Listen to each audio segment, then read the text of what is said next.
Assalamu alaikum. Bismillah walhamdulillah wassalatu wassalamu ala rasulillah wa ala alihi wa sahbihi ajma'een. So we have 9 more sessions left, including this one before Ramadan. And we are towards the end of the month of Rajab. And the Prophet sallallahu alaihi wasallam said that between the month of Rajab and the month of Ramadan, there is a month that people sometimes don't pay attention to. That is the month of Shaban, which is entering. And the Prophet ﷺ used to fast in this month. So this is a good opportunity for all of us to take advantage of this. And of course, after fasting, the next thing that you should be looking at is increasing in your recitation of the Quran, increasing in your understanding of the Quran, increasing in your pondering over the Quran and application in your own life. Because the book is really, really meant to be an application in our lives. And every single ayah that we have been talking about in Quran Rush is really dedicated to and focused on us before anyone else. Even if the ayah talks about Ahl al Kitab, or the ayah talks about Munafiqun, or the ayah talks about something else that happened in the past, really that ayah is teaching us something to change in our lives. So we should really, when we look at an ayah in the Quran, we should look at it two ways. The first is, what is Allah subhanahu wa ta'ala asking us? Or what is Allah subhanahu wa ta'ala telling us in this ayah? What is he conveying? And the second is, which is the more important thing, is how can I use the lesson from this ayah to change something in my life? Because that's the whole point of reciting the Quran. So we are coming, this is page number 121. We are towards the bottom of page 121 of the Mus'haf, and we are coming towards the end of Al Maida. We still have like 5 pages after this to go, or 6 pages after this, but we are getting there. So today we will begin with ayah number 78. Last time we had ended at ayah number 79, but for continuity, I want to start at 78, give you a short recap of 78, then 79, and then we'll continue. And so where we will end today will be in the middle of page number 122. So some of the themes that Allah subhanahu wa ta'ala has already talked about in this ayah is are basically a way for us to take lessons from what has happened in the past. And that is why you saw a big discussion on the people of the book, because they were the Muslims of that time. And in order for us to not run into the same issues or create the same divisions or do the same thing with our book that they had done in the past, which is reinterpret the book to suit their desires. That is the one big theme that if you were to look at Surah Al Ma'idah, that is the one big message that Allah is sending us, which is make sure that you understand the book and you follow it as it should be followed, regardless of the consequences, regardless of the criticisms, regardless of all the troubles that people may bring on you. Because ayah number 78 had talked about this specifically. لُعِنَ الَّذِينَ كَفَرُوا مِن بَنِي إِسْرَائِيلَ عَلَى لِسَانِ دَاوُودَ وَعِيسَى بْنِ مَرْيَمَ. The disbelievers among the children of Israel were condemned in the book or in the revelations or in the tongue of Dawood and Isa, who were two of their own prophets. Through this, Allah subhanahu wa ta'ala is conveying that the historical pattern of the disobedience was really because they had done two things here, which Allah exposes. That was because of their disobedience and violations. ذَلِكَ بِمَا عَصَوْا وَكَانُوا يَعْتَدُونَ. Because of those two things. They were cursed in the Torah, in the Injil, in the Zabur, and the Furqan, which is Quran. Who? The people who disbelieve, right? And so this ayah number 78, is really not just talking about the people of the book. It is talking to us that if you make that same mistake, if you do what they have done, you will have the same result. You will have exactly the same outcome because of your disobedience, because of your transgression. Asaw, right? Bema asaw. Asaw means disobedience of Allah and His messengers. Messengers. All of them. Or any of them. If you disobey any one of them, you are not a believer. Kanu yatadun. Discretion, transgression. They habitually crossed the bounds set by Allah. And because of this, Allah subhanahu wa ta'ala had talked about in different places in the Quran about how He had transformed some of these people in the past to show a lesson, for it to be a lesson for others. For example, the people who violated the Sabbath and transgressed, they were transformed into apes and swine as a punishment and also as a learning, as a means for others to learn a lesson. It's a manifestation of that curse. So this ayah talks about Luina, that other thing that we had talked about, certain groups getting punished because of the Sabbath or because of going against or violating the Sabbath and engaging in transgression. The fact that they were transformed into apes and swine as a punishment is a manifestation of this lana. Loina lazina kafaru. The disbelievers amongst the children of Israel were condemned. That's what this is. And so the corruption of any nation, and in ayah number 79, Allah had given us the root cause of it. The corruption of any nation begins with that of a few individuals. If that population stays small, it is still controlled. But if the collective conscience of the nation goes dead, what happens? Corruption becomes rampant. And I had said this before, this is what we are seeing in the world today, where the collective conscience of our world that we live in is not in a good place. If the collective conscience is in a good place and it's alive, the pressure of the public opinion keeps these transgressors in check and prevents the nation as a whole from becoming corrupted. But if the nation itself, and I'm using the term nation as a collection of people, if the nation as a whole leaves them to behave corruptly, and in some cases corruption is rewarded, the corruption doesn't stay confined to a few. It actually becomes rampant and it engulfs the whole nation. And this is what had caused the degeneration of the Bani Israel in the past. Guess what? The same thing has happened to the Muslims because we have done the same thing. So this ayah 78 and 79 is not just talking to one particular community. Important to understand for all of us. It's a warning for any community of people who fail to maintain moral standards.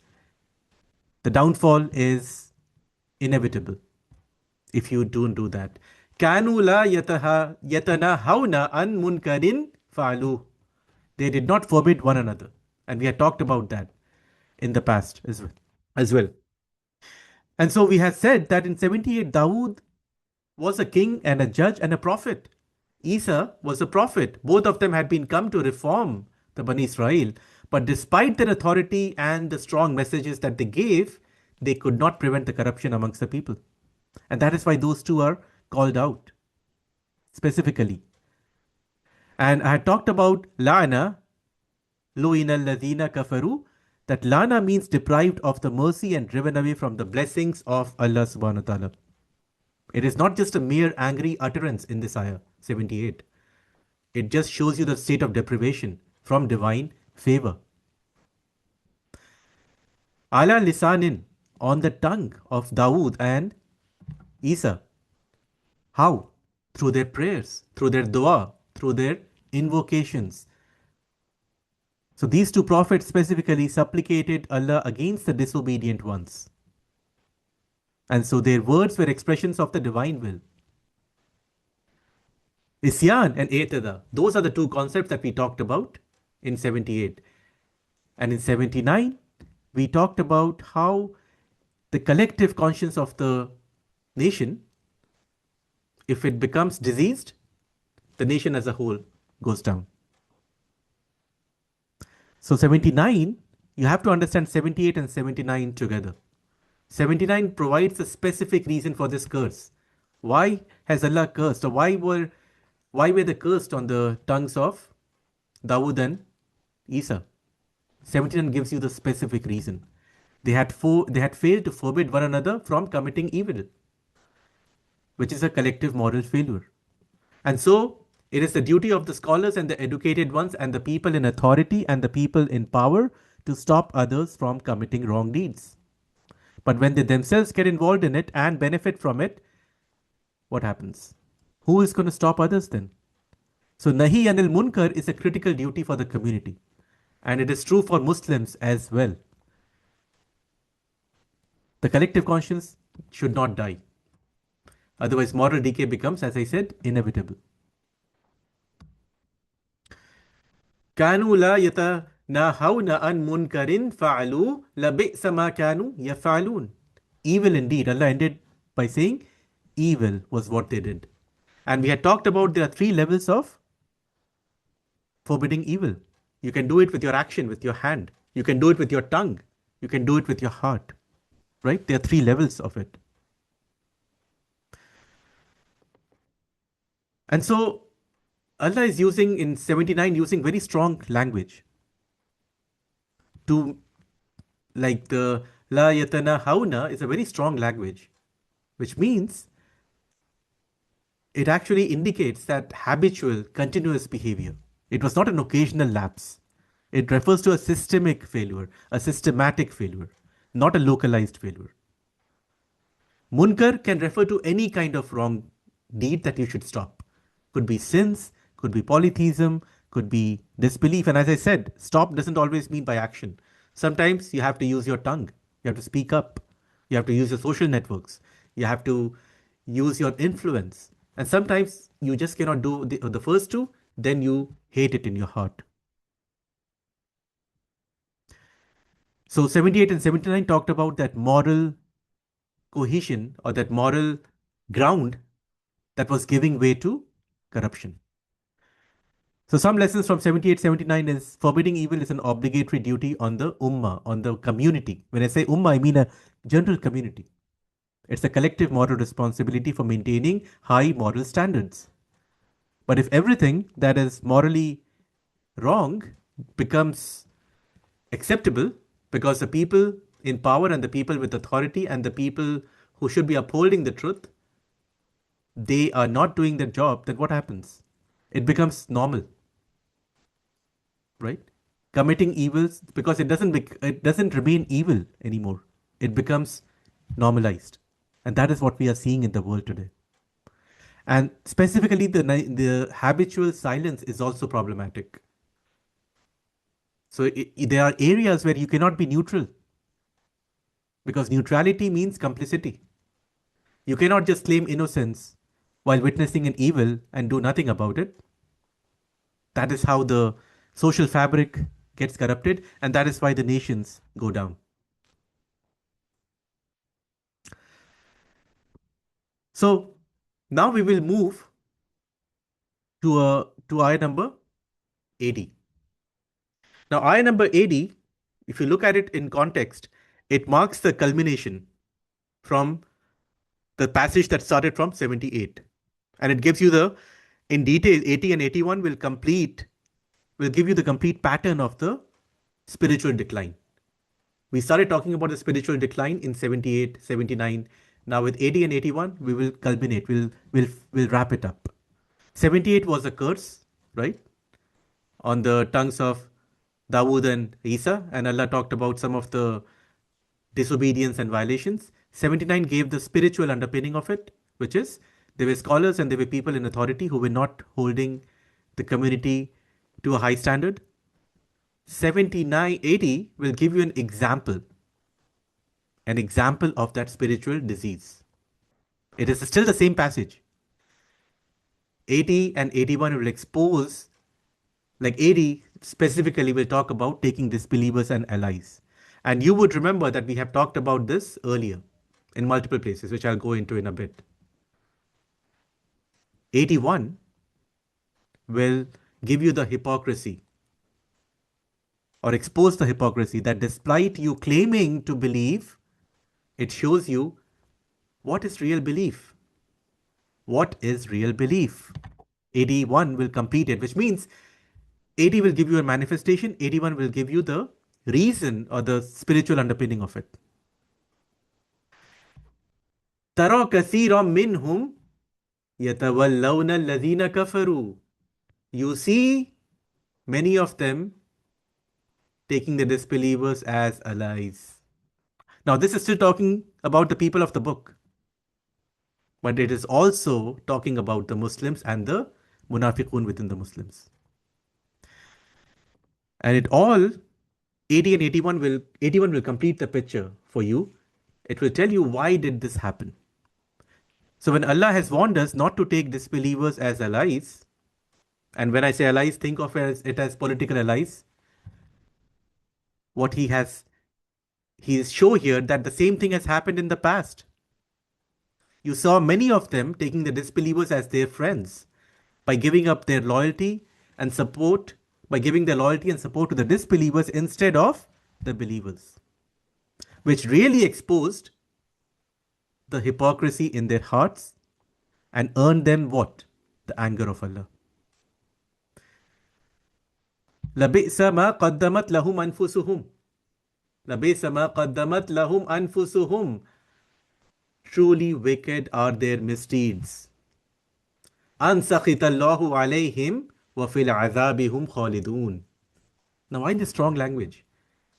Truly wicked are the deeds which they have earned, which have earned them Allah subhanahu wa ta'ala's wrath. وَفِي الْعَذَابِ هُمْ خَالِدُونَ. And they will have an everlasting torment. So why? Why this strong language from 78 onwards, and in 80 it is even stronger. It believes, it actually emphasizes that when you take disbelievers as friends, it is not a peripheral issue. It's a very fundamental issue. And hear my words very carefully, because you will see the same pattern getting repeated in the case of the Muslims and the Muslim nations today. We wouldn't be where we are if we actually understood this ayah and applied it. But we don't. We don't apply this ayah. And so this verse indicates that taking disbelievers as allies, political allies, is not a peripheral issue. It's a fundamental issue of weak or false iman. So the root cause is false iman, which we will get to in a bit. Ayah number 81 will talk about that, weak iman or hypocrisy or nifaq.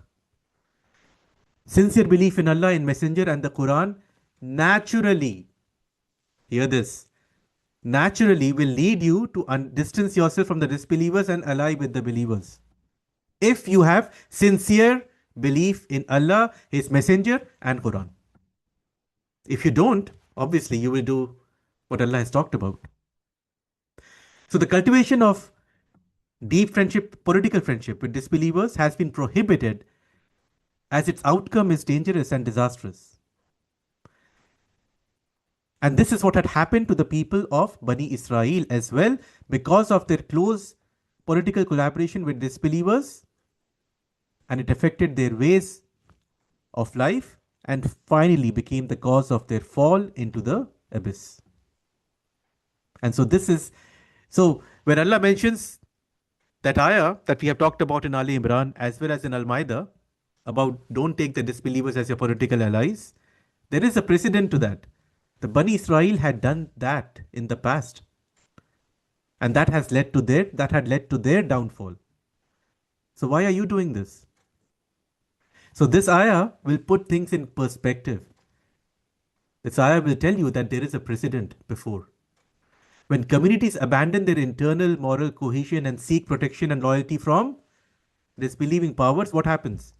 You start compromising your fundamental principles, as had happened with the children of Israel. It became one of the primary causes of the spiritual and later on political downfall. And if you look at the historical reality of this, the Ahl al-Kitab were closer to the Muslims in their iman in Medina.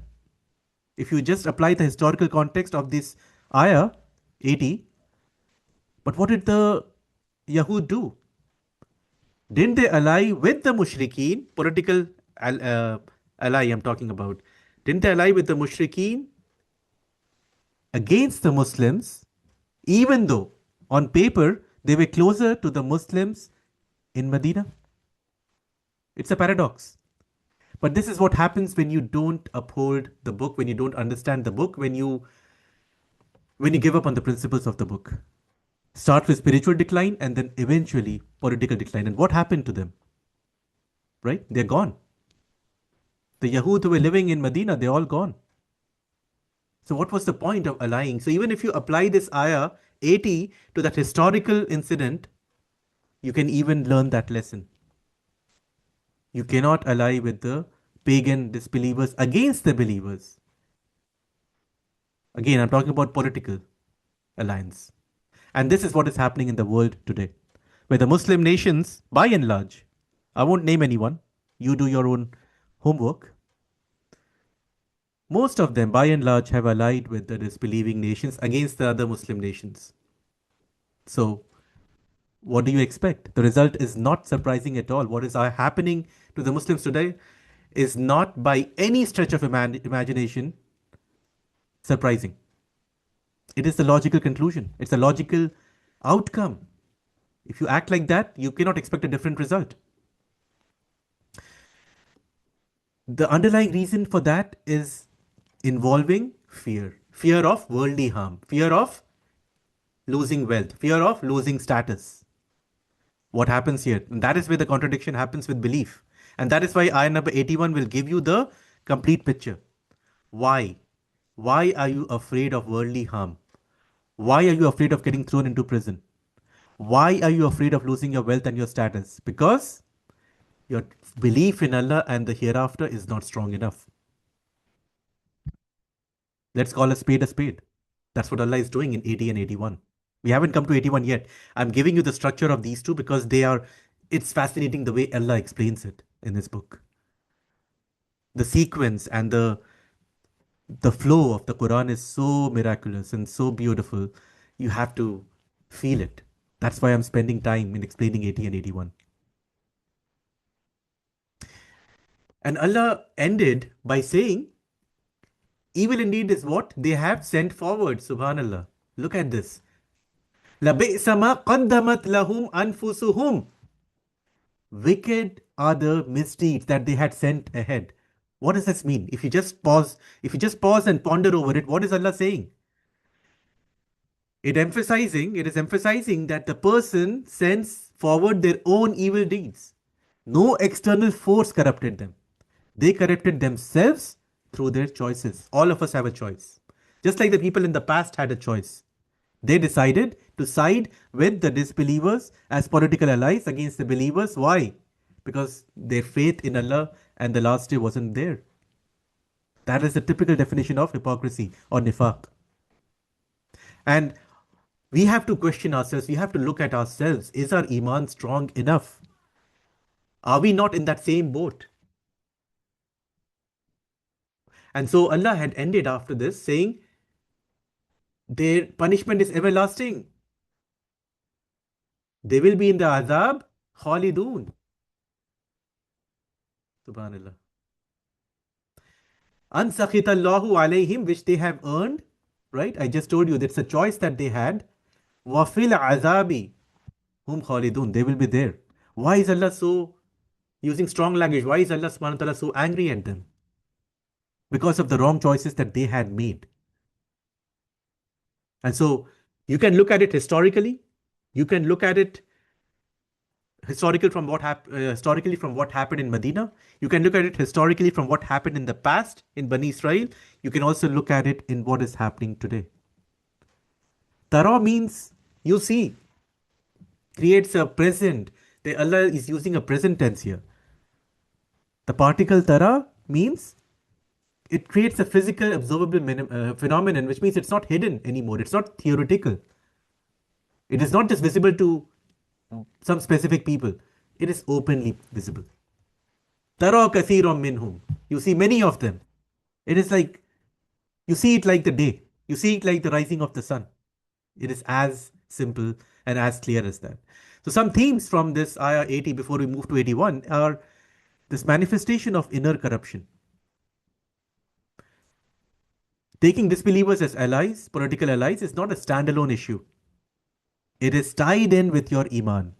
There is a deeper spiritual corruption at play or nifaq at play. That is why you see the outcome. The outcome is taking disbelievers as political allies. That's the outcome. The root cause is nifaq. True belief in Allah and His Messenger does not exist in those hearts. weak faith. That is which allows you. So, ayah 80 and 81 will talk about this connection between the internal state, which is nifaq and lack of iman, and external actions, which is allying with the having political alliances with the disbelievers against the believers. So it's a historical pattern, and we know history repeats itself. If you look at every few years, every few decades, every century, you will see the history, the same pattern getting repeated. And so the reality of loyalty in the deen is so critical. That is why Allah subhanahu wa ta'ala has spent so much time. 78 talked about the curse that came because of disobedience and transgression. 79 gave you the specific manifestation of it, which is as a whole, the society had a decay and failed to forbid evil. 80 talks about the consequence of that, the outcome, the visible outcome of that, which is misaligned loyalties. 81 will give you the internal contradiction. It will give you really the root cause of why. And now, as I said, I'll talk about some of the other places that we have encountered this theme before. In ayah number 28 of Ali Imran, which we covered a few months ago, it was very clear. لا يتخذ المؤمنين الكافرين أولياء من دون المؤمنين. Believers should not take disbelievers as guardians or political allies instead of the believers. ومن يفعل ذلك فليس من الله في شيء إلا أن تتقوا منهم تقاه. Whoever does so will have nothing to hope for from Allah unless it is a precaution against tyranny. Which means there are some situations where it is allowed, and that situation is you are basically it's a situation where you have it's a desperate time. You don't have any other option. But that is not the case today. وَيُحَذِّرُكُمُ اللَّهُ نَفْسَهُ, and Allah warns you about Himself. وَإِلَى اللَّهِ الْمَصِيرُ, and to Allah is the return. Why is Allah ending this ayah number 28 of Ali Imran, by to Allah is the return? Because He is telling you, look, the choice is yours. I am telling you, do not do this. But if you do it, it's your choice. In ayah number 138 and 139 of An-Nisa, we had talked about this. بَشِّرِ الْمُنَافِقِينَ بِأَنَّ لَهُمْ عَذَابًا أَلِيمًا. Give good news. Bashir. Bashar. Give good news of a painful punishment to the hypocrites. Now it's like sarcasm here, right? And then in 139, Allah had said who? Who is He talking about here? When He say hypocrites, right? What does He mean by hypocrites in ayah number 138? In ayah number 139, He explained it. الَّذِينَ يَتَّخِذُونَ الْكَافِرِينَ أَوْلِيَاءَ مِن دُونِ الْمُؤْمِنِينَ, who choose disbelievers as allies instead of believers. And then Allah had asked a very rhetorical question. أَيَّبْتَغُونَ عِنْدَهُمُ الْعِزَّةِ. Do you seek honor and power and glory from this company, from this wrong decision? فَإِنَّ الْعِزَّةَ لِلَّهِ جَمِيعًا. Allah reminds us, all honor and power belongs to Him alone. So don't do it. And now, a few weeks ago, in ayah number 51 of Al MaIda, we had talked about this. يَا أَيُّهَا الَّذِينَ آمَنُوا لَا تَتَّخِذُوا الْيَهُودُ وَالنَّصَارَى أَوْلِيَاءَ بَعْضُهُمْ أَوْلِيَاءُ بَعْضٍ. Take neither the Yahud nor the Nasara as your political allies. They are guardians, they are allies of each other. And if you do that, وَمَن يَتَوَلَّهُمْ مِنْكُمْ فَإِنَّهُ مِنْهُمْ. You will be one of them if you do that. إِنَّ اللَّهَ لَا يَهْدِي الْقَوْمَ الظَّالِمِينَ. Allah does not guide the wrongdoing people. Strong language in every single incident, every single time that Allah has mentioned about it.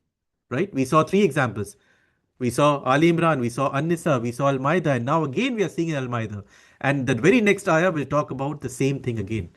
Munafiqun, or this is linked to nifaq. So this ayah 80, there's a historical precedent, right? That happened at the time of Medina, at the time of the prophethood in Medina. The universal principle, which is applicable to all believers, including us, at all times.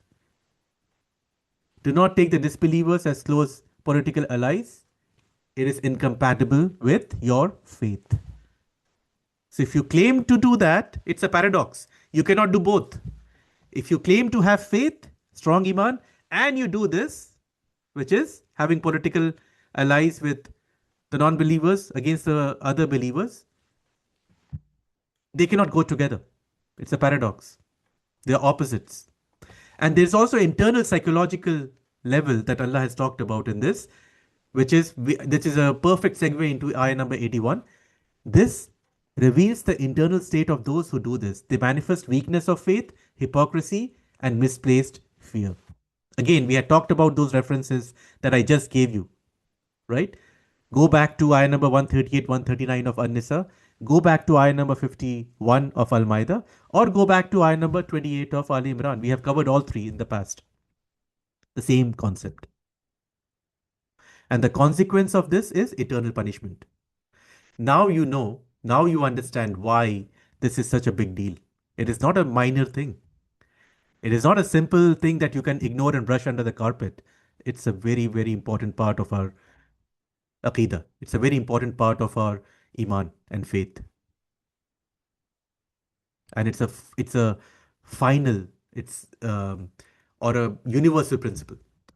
So ayah number 81, the next one, will talk about the three big things that define iman. No matter what you say, you can say I'm a believer, but it's your actions that belie you. It's your actions that really show the real you. وَلَوْ كَانُوا لَا يُؤْمِنُونَ. Had they believed. Now, subhanAllah, وَلَوْ كَانُوا, just by saying لَوْ كَانُوا, Allah is basically saying that, no, they didn't really believe. Had they believed, وَلَوْ كَانُوا يُؤْمِنُونَ. Had they believed, which means they didn't believe, right? Understand this Arabic expression. Three things Allah will talk about here. وَلَوْ كَانُوا يُؤْمِنُونَ بِاللَّهِ. First one, believe in Allah. وَالنَّبِيِّ, believe in the messengers and the Prophet Muhammad sallallahu alaihi wasallam. وَمَا أُنزِلَ إِلَيْهِ. Three things. And what has been revealed to him, the Quran. This is iman. This is true iman. So ayah 81 will conclude this passage from 78 that started at ayah number 78 and examine the complete pattern of the spiritual decline. And it's a final diagnosis. It's a real understanding of the root cause of why the spiritual and the political decline happened. And we talked about that curse. We talked about the failure to forbid evil. We talked about misaligned loyalties. Ultimately, all of this is weakness or falsity of their iman and faith and belief. That's it. And the conditional statement, as I said, walau kanu, means it didn't happen. They didn't do it. They didn't believe. It should have happened. And it tells you what should have happened if they had believed. So, walau kanu yu'minuna billahi wan nabiyyi wa ma unzila ilayhi mattakhazuhum awliya. And subhanallah, again, I just want to take a tangent here because it's important. I'll just spend 30 seconds on this. When you recite the Quran, there are rules of recitation, tajweed. There are also rules. One of the rules of tajweed is mad. And when you see the mad, it means extend it out. And that is why when we recite the Fatiha, why do we, every qari, every person who is reciting, you will see them extend out, waladdallin. Why? One is, of course, it's how the Quran was supposed to be recited. If you just pay attention to where the mads are, what is extended, you will see Allah wants us to pay special attention to this. Allah wants us to, and that is why it is of the virtues of reciting Quran to recite it slowly, not rush through it. Because Allah wants us to focus, to stop, to go deep and ponder about some things. And here the mad is on awliya. They would have never taken those disbelievers as political allies. Straight and simple. This is like Allah subhanahu wa ta'ala giving you the proof This is what I said earlier. This is what Allah is saying. This is the this is the root cause of it. And so true belief, Iman, consists of three components. Belief in Allah, which is accepting His oneness and His attributes, and the fact that He's the only one who we have to worship and obey. He's the one who will give out the rulings. Second, belief in the Prophet Muhammad sallallahu alaihi wasallam, and by extension all the messengers that came before, and accepting his prophethood and message.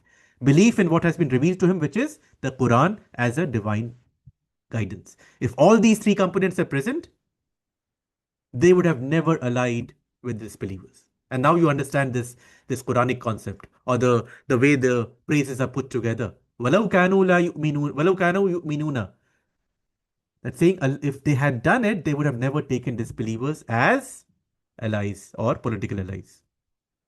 And this is also linked with fisk. Now you would think that fisk is only at an individual level. No, it's also at a collective level, at a nation level. If you have misaligned loyalties, like Allah has said in 80, and 81 He has exposed it again, saying, look, this is basically وَلَكِنَّ كَثِيرًا مِّنْهُمْ فَاسِقُونَ. They are the fasiq. So, taking disbelievers as political allies is equated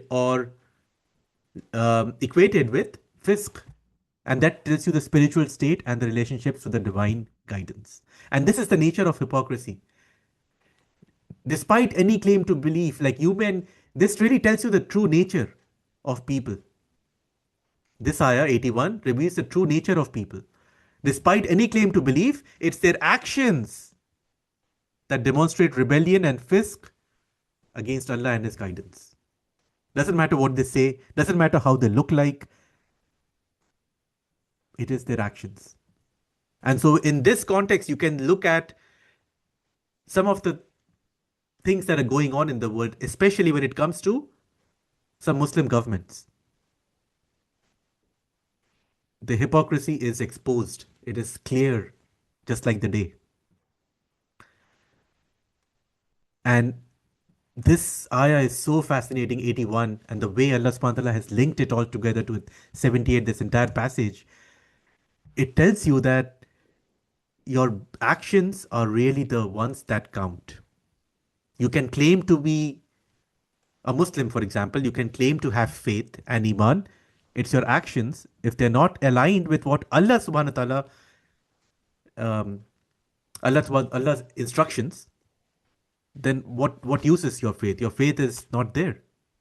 And so through this example of Allah subhanahu wa ta'ala mentioning the people of the book in this passage and saying if the people of the book truly believed in Allah, His Prophet and the revelation, they would never ally with those who reject all three of these. Through this, Allah has also given you the same three levels that we talked about.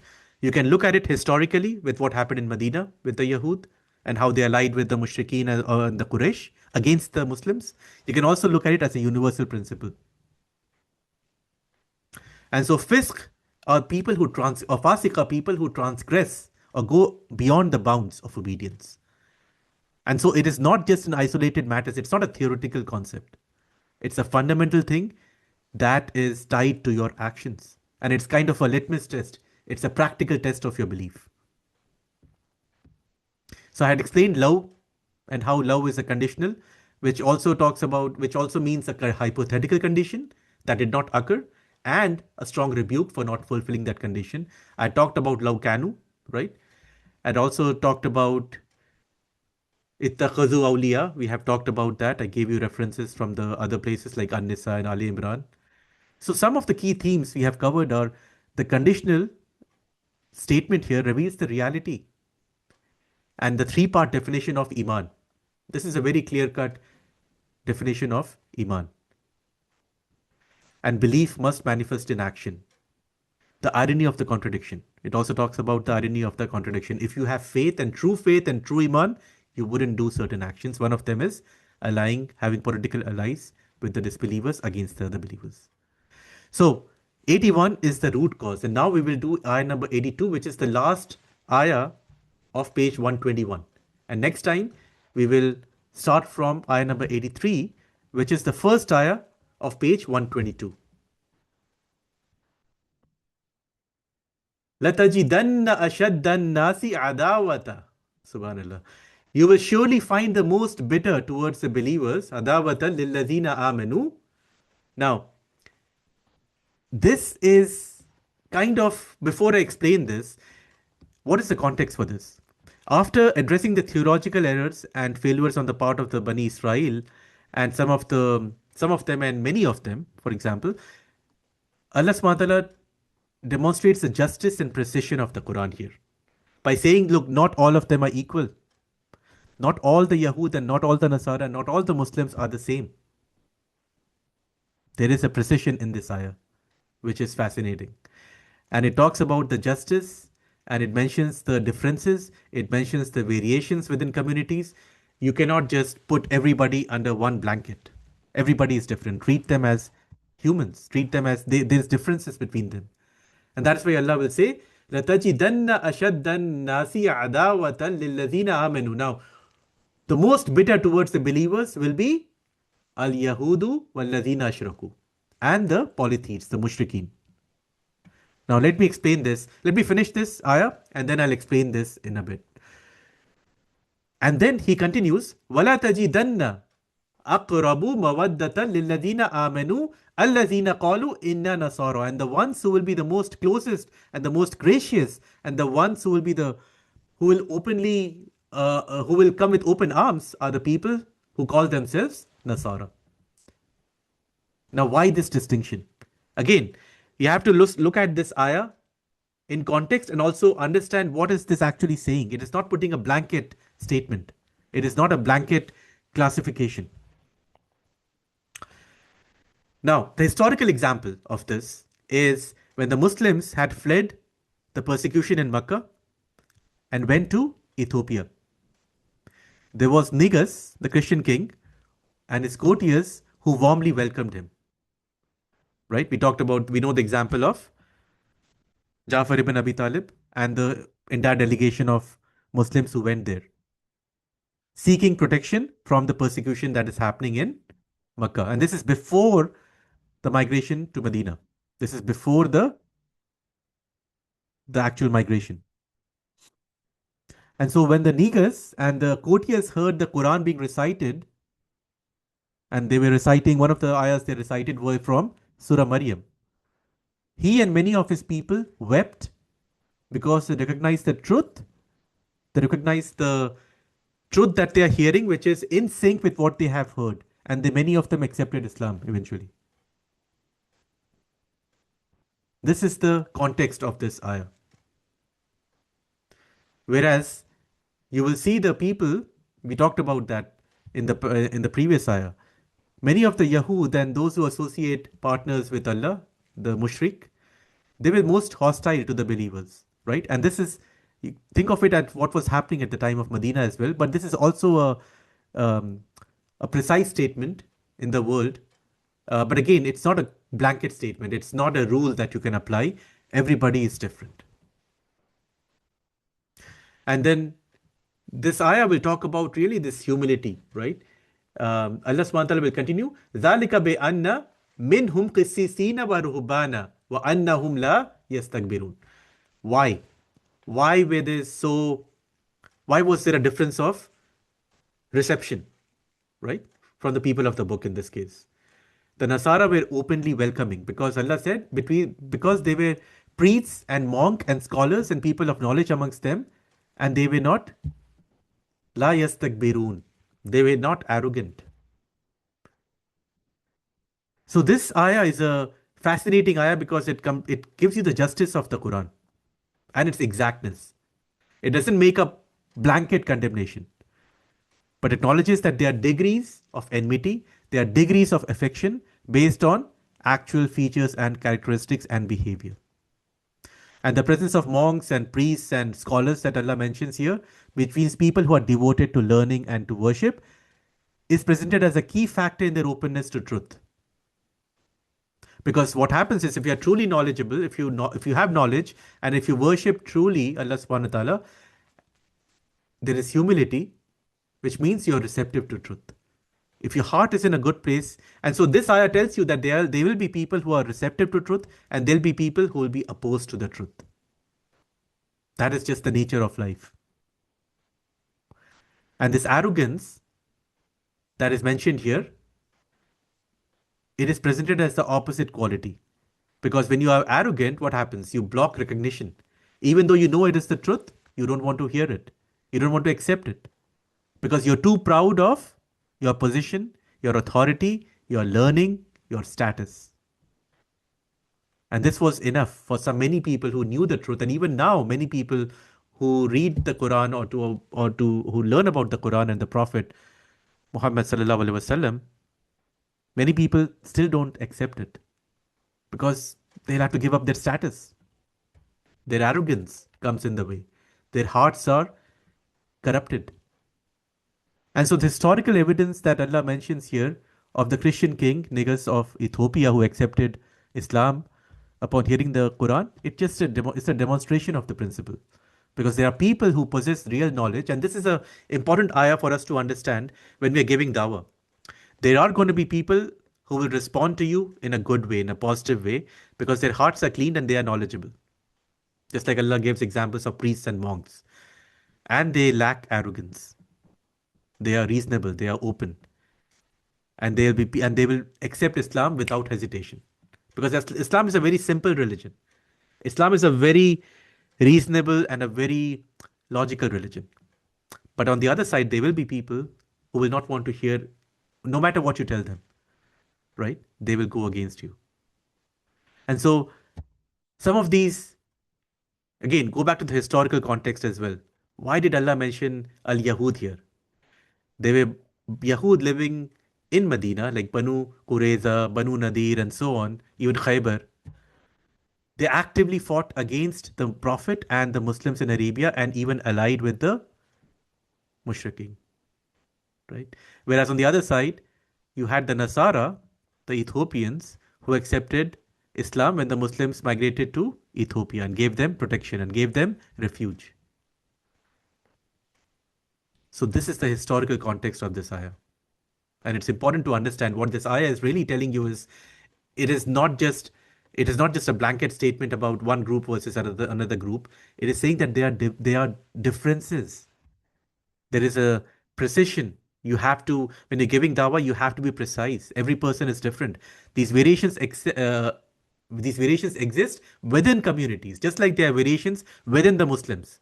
Just like that, there's variations within other communities too. Do not just take them as one. Do not just take them as one blanket community and this is how they are, or this is how, like basically, don't be more precise, right? Don't just have a blanket statement about any community. That's what this ayah is really telling you. And or also is it's emphasizing the role of knowledge because knowledge, true knowledge, makes you humble. When you have little knowledge, you become arrogant. When you have more knowledge, you become humble. When you're really knowledgeable. And so it's your knowledge and your ikhlas and your sincerity is what defines you. And that is the factor that is that is the factor that is the most important in somebody evaluating Islam. It's your arrogance or lack of arrogance and your openness and your knowledge. And humility is a prerequisite for truth. Just like humility is a prerequisite for learning in any field. If you're not humble, you cannot go far. Think of any field, a secular field, in math, for example, in physics, in AI. If you are not humble, how will you learn? So arrogance, because you think you are special or you know everything, how will you accept or how will you recognize truth when it comes to you? Humility is a very important one. And tells you the true characteristics of scholars, of true scholars. People who are devoted to learning and worship, by definition, are humble. If you don't see that humility, they're not real scholars. They may call themselves who they are, but if you're not humble, you're not a true scholar. So, this ayah 82, and this is where we'll stop, talks about some of the dangers of stereotyping. And this is the word that I want us all to understand. Not just with this surah, but the rest of the Quran too. You cannot stereotype entire communities. People are different within those communities. There are general patterns that may be observable, but individual variation exists. And especially for us, Dawah is a central part of our life. Dawah is not just meant for certain individuals. All of us are supposed to give dawah in our own way. And we have to understand that there is variation that exists. And you have to be able to understand if somebody is humble or not, right? And base and so if somebody is arrogant, don't waste your time giving them dawah. If somebody is humble and receptive, that is where you should explain or spend more time. So it also talks about the link of knowledge and worship. True knowledge and genuine worship cultivates humility rather than arrogance. And it's a basis of interfaith relationship, right?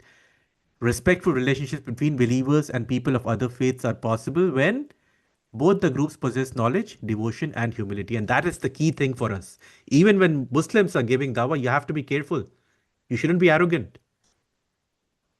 You should have knowledge. And it's a test of your character. How you respond to truth is a test of your character. We will continue next time with 83, and then you will see that some of the response of the people, like if somebody is humble and is knowledgeable and has a clean heart, when they hear about Islam, they will accept it right away. They will cry by knowing the truth. And you have seen examples of that. Whereas if somebody is arrogant, they have put a wall in front of us. The message just will not will just not cross the other side of the wall. And so regardless of religious background, we have to understand that there are people in every community that are receptive to this message, and it's on us to give them the message in the best of manners, with us being humble and with us being using wisdom at the same time. So I'll just say one thing and then I'll pause for today. 78 to 81, we talked about the structure of the failures, the lana, the transgressions, misaligned loyalties, political loyalties. We talked about the universal principle here that within every community, there are people who will be more open and there are people who are more closed. So we have to use wisdom.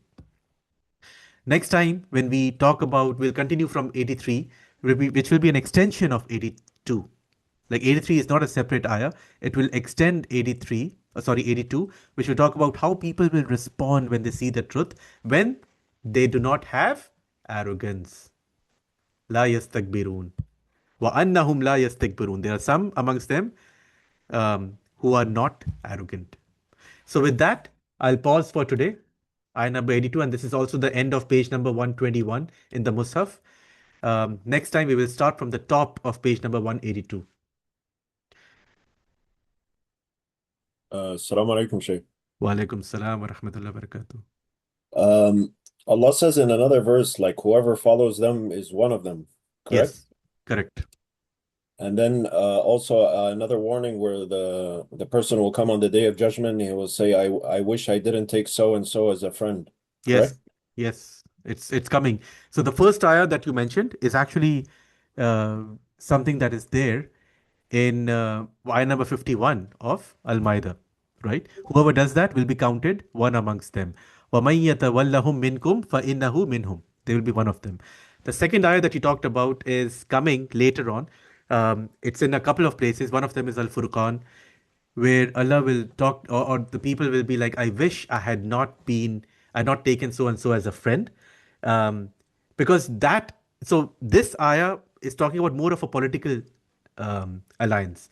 That ayah will talk about general friends, right? It could also apply to political alliances, but generally friends, because your friends influence your way of life and your way of thinking and your perspective and so on.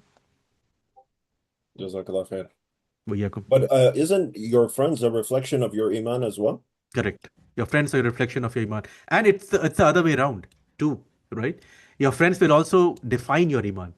So works both ways. That's why you have to be careful with who you befriend, because yes, you're right. It will be a function of your iman, but at the same time, they can also bring your iman up or down. Correct, yeah, Jazakallah khair. وإياكم. And then the Jews, weren't they kicked out of the Arabian Peninsula at the time of Omar, I think? At the yes, I think you're right, but I have to go back and check when exactly this happened. But yeah, that did happen. But in Medina, of course, they were kicked out of the some of the like Banu Qurayza, Banu Nadir, and even there were a couple other tribes. Yes, in Medina also that happened. Yeah, so their hostility has been known for like centuries, for millennia. Yes, and this is why Allah has that ayah 82 that talked about it. But even amongst them, there are people with different, you cannot just took all of them as the same and treat them as the same. Like Abdullah ibn Salam was also a rabbi, right? So there are people amongst every community. Some will accept your message, some will be more open-ended or open-minded, and some will be more closed-minded and rigid and arrogant. But didn't like the Jews were one of the least number who converted to Islam, Yeah, even at the time of the Prophet ﷺ? that is true. That is true. Because they're the only religion that has the superiority complex, right? Where they believe There are many they're like that. superior. I don't think it's just that. There are many others that are like that. That superiority complex or this notion that we are the special or the chosen people. There's so many communities in the world that have that belief. But I Many. think, but okay, correct me if I'm wrong. When, like, for example, Muslims are special, not because, but we have to be proactive in being special. Like, if we want to be special, If correct? we want to be special, yes. If we want to Yeah, be, we're not special as in if we are not holding on to the book, and that is what we were discussing today, right? If you're not holding on to the book, no matter what you say, it doesn't matter. You have to be, walau kanu yu'minuna billahi wan nabiyyi wama unzila ilayhi. Now, those three things mean you will not just say that you are for you are believing in those three, but you also follow those three. Yep. So the correct. true definition, yeah, But don't they have like this superiority just by being within that, like being the so-called part of that religion? correct, correct, and that is why Allah has called them out in multiple places, right? We talked about in Al Maida also that this mentality is messed up. You were not a special people because you had so many messengers and books. Um, you only become a special people once you follow those books, right? And if you follow those books, then you will follow the last messenger as well. And that's why, like within their books, they have this like notion where for example, in Islam, we cannot steal from anybody. Whereas for them, they look at others who are not part of them that, oh, it's fine, we steal from them or we, Yeah, correct? yeah, but remember the thing is there are two kinds of writings in their books, right? One is the one of them is the revelation, and the other is what scholars have written, right? So Yeah, the rabbis, the they're Talmud, and rabbis, yeah, and that's why the Talmud is not revealed, right? A lot of the things that are there in the Talmud are really written by rabbis and scholars, yes, and so yeah, they that hide is it because they know it's evil. Like, yeah. And that is why that is the kind of thing that we have to be careful about, right? And that's why Allah is giving us these examples and also the historical context for this to say that they are universal principles, right? When you say you believe, you have to follow it, right? If you look at ayah number 81, I find that like so what the points that you're raising are really answered in ayah number 81. If you cannot, it doesn't matter what you claim to be. But if you're true believers, you have to believe in these three, right? So, and of course, the other thing that it was also talking about is taking, disbelievers as political allies. correct. And then one last question. I was listening to a scholar today. He said like that a lot of the Muslims they have the mentality of the Khawarij because they like to criticize the rulers and all these things. But I didn't agree because I know that like a ruler can be 100% perfect, but at the same time, like the rulers today are like doing things that are against Islam, Yeah. clearly. Yeah, I think that statement has to be taken with context, within the context of, I don't know what he was saying in what context, and who he was, but really, you have to call a spade a spade, And if you look at some of what is happening or done by the Muslim nations today, it is very clear. It's very black and white between based on what is there in the Quran and the ayahs that we talked about today. But Yeah, there are just areas of gray. Yes, I agree. There are areas of gray, but the areas that are also very black and white. yeah, correct. Because like what makes us the best ummah is that we call to what's right and forbid what's evil. Yes, Correct? yes, yes. If we don't do that, then we become rotten. Just like Allah had talked about, Kanu la yatana hauna an munkarin faalu. They did not they did not do that, and that is why it led to their demise. And the reason why we don't do that is, again, think of it from, again, I'm not talking about this specific person or what they said. I'm talking about in general. A lot of the scholars are, they don't say, or let me rephrase it, where even when they see some evil, sometimes they are quiet, or they actually go to the wrong side. Because if they do, then either they'll be put in prison, or they will lose the favors or their compensation or their salaries and all that stuff. So, and that's the kind of mentality that Allah has criticized again and again, including in ayah number 79 today, right? And the true nature of that is, the true root cause of that is lack of belief, and that's where Allah is exposed. And so you're right. Like, we Muslims have to think about the Quran deeply and put it into action, which means sometimes we will be in uncomfortable situations, having uncomfortable conversations, but that's fine. That's part of it. But again, But use wisdom. Use wisdom for in. example, these some scholars, like the ones who try to they escaped, for example, to Turkey or like other Muslim countries that are more open to free journalism. Is that the right move?